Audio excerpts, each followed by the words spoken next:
Welcome into another edition of Football Frenzy. I'm Carl Jones. That handsome fella over there is AJ Feldman. Last week brought us some great matchups, and this week brought us some rain. Yeah, the weather this high school football season has been great. Nothing to speak of. We made up for it tonight. Cancellations, game that started and never finished. Tonight's had it all. But a few games out there did get it done in Section 5, and we start with a great one. That's right, none bigger than McQuaid and Aquinas. The heated rivalry taking on new meaning this year with both teams at 6-0 entering tonight's action. This game sold out well before kickoff and with good reason, and it was a good one. After a scoreless first quarter, first play of the second, scoreless no more. Will Benjamin, the 42-yard touchdown run to give Aquinas the lead. They would miss the extra point. That would be big. Later, McQuaid driving on the next drive, trying to tie this one up. But it's Jaleel Johnson with the interception, and Aquinas D comes up with a big stop. But right before a little bit of a delay, 7:47 left at halftime, McQuaid takes the lead on this play. Zay Collier from John Mahar, look at him, corkscrews into the end zone.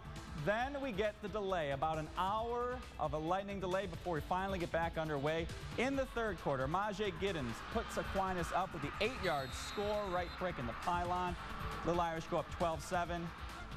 Into the fourth quarter with 10 minutes left, Sean Oberlies with the 5-yard touchdown rush. This one goes right down to the wire. McQuaid stops a 2-point try by Aquinas with 1:30 to secure the win. McQuaid wins at 22-21, your final score. Now out to Irondequoit, they're playing host to Webster Thomas. Early here in the first quarter, Irondequoit dropping back to pass the ball, but the ball gets deflected. And guess who's there to pick it off? John Recker. Tips and overthrows back there at defensive back, baby. Tips and overthrows.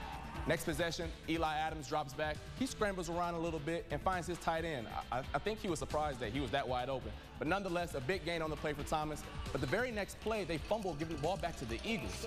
Second quarter now, Irondequoit looking to take advantage, but David Petts, he has other plans. He snatched that one right up out of the air, setting the Titans up with great field position. Score, still 0-0. A few plays later, Mari English takes the handoff and pummels his way into the end zone for 6, putting the Titans on the board first. They eventually called this one early as Thomas will go on to win 21-0. This game was delayed for about an hour and a half, but it eventually did get going. Attica taking on Leroy to pick up action in the second half. Attica fumbles on the first play from scrimmage from the second half, and Maverick Cook falls on it, giving them great field position. 2 plays later, John Pempenenko fakes out the camera and the defense and bulldozes his way into the end zone for 6, making the score 28-0.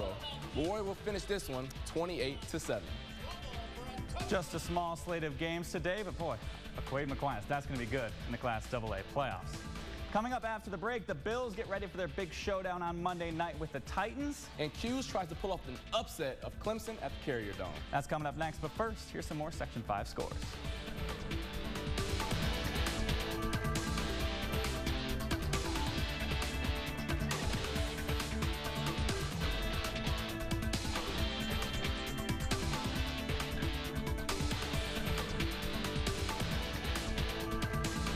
Due to all the cancellations and postponements, we'll have a heavy football frenzy slate for you tomorrow, so be on the lookout for that. That's right. We've got some great games for you. Canandaigua and East, ER Gananda and Wayne, Rush Henrietta and Hilton. Just a small sample of what we've got going on for you tomorrow. Also tomorrow, the Sabres, they'll try and go to 2-0 on the season as they play their second game of the year, hosting the Coyotes. That is all the time we have for you tonight. I am AJ Feldman. That is Carl Jones. Hopefully the weather holds out for us tomorrow. Feel like it's going to be a wet one. Hopefully there's no lightning. I'm just hoping there's no lightning. And hopefully we can finish the game tomorrow. That is all the time we have for you. Stephen Colbert is next. Have a great night, and we will see you tomorrow.